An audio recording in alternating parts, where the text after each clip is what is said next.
କେମିତି ଅଛ? ଭଲ ଅଛ ତ? ମୁଁ ସସ୍ମିତା ରାଉତରାୟ, ମାଣପୁର ଉପ୍ରା ବିଦ୍ୟାଳୟର ସହକାରୀ ଶିକ୍ଷୟିତ୍ରୀ ଅଟେ। ମୁଁ ଆଜି ଷଷ୍ଠ ଶ୍ରେଣୀ ବିଜ୍ଞାନ ବହିର ଉଦ୍ଭିଦର ବିଭିନ୍ନ ଅଂଶର ଗଠନ ଓ କାର୍ଯ୍ୟ ବିଷୟରୁ ମୂଳର ବିଭିନ୍ନ ଅଂଶ ଓ ବିଭିନ୍ନ ପ୍ରକାର ମୂଳ ବିଷୟରେ ପଢ଼ାଇବି।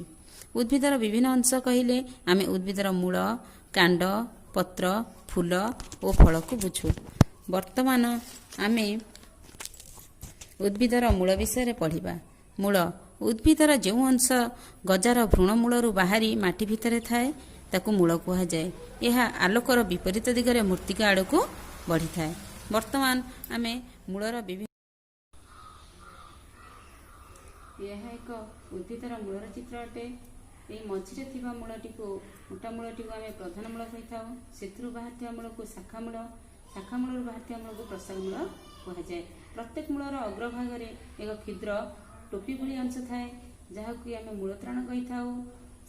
ତାହା ମୂଳକୁ ମାଟି ସହିତ ଘଷି ହୋଇ କ୍ଷୟ ହେବାରୁ ରକ୍ଷା କରିଥାଏ। ତାର ପଛକୁ ଥାଏ ବର୍ଦ୍ଧନଶୀଳ ଅଂଶ, ଯାହାକି ମୂଳକୁ ବଢ଼ିବାରେ ସାହାଯ୍ୟ କରେ। ତାର ପଛକୁ ଗୁଡ଼ିଏ ମୂଳରୋମ ଥାଏ, ଯାହାକି ଜଳ ଶୋଷଣ କରିବାରେ ସାହାଯ୍ୟ କରେ।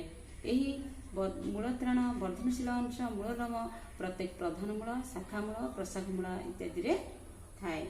ମୂଳର ଗଠନ ଓ କାର୍ଯ୍ୟ ଅନୁସାରେ ମୂଳକୁ ପ୍ରଧାନ ମୂଳ, ଗୁଚ୍ଛ ମୂଳ, ରୂପାନ୍ତରିତ ମୂଳ ରୂପେ ଭାଗ କରାଯାଇଛି।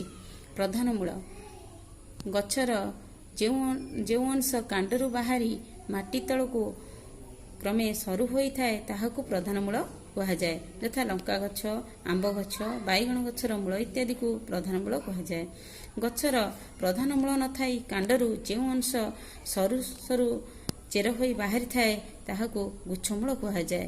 ଯଥା ଧାନ, ମକା, ଘାସ ଗଛର ମୂଳ ଇତ୍ୟାଦି।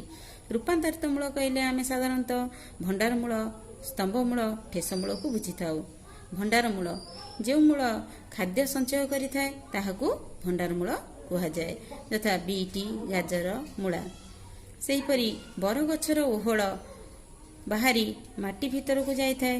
ଏହା ବରଗଛକୁ ସଳଖ ଭାବରେ ରଖିଥାଏ, ଏହାକୁ ସ୍ତମ୍ଭ ମୂଳ କୁହାଯାଏ। ସଳଖ ଭାବେ ରଖିଥାଏ, ଏହାକୁ ସ୍ତମ୍ଭ ମୂଳ କୁହାଯାଏ।